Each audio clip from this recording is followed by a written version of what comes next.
We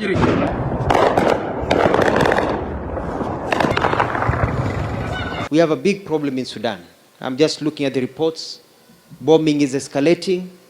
We have about 3,000 Kenyans stuck in Sudan, and they are scared. They're in their homes. Nobody's leaving the house.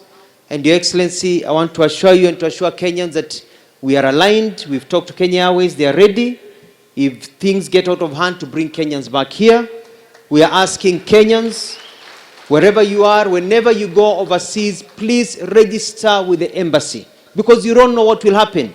The Kenyans who have registered with the embassy, we're in touch with them. The ones who did not register, we have a problem finding them. But we are going to give a number so that kama uko na mtu huko utaweza apige simu, so that we know the state of the Kenyans. We have engaged with our allies and partners since these leaks came out, and we have done so at high levels. And we have made clear our commitment to safeguarding intelligence and our commitment to our security partnerships.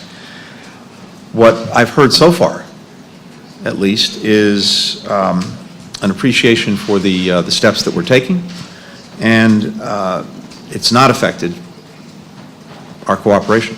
I just haven't seen that, haven't heard that, and of course the investigation is taking its course. There's now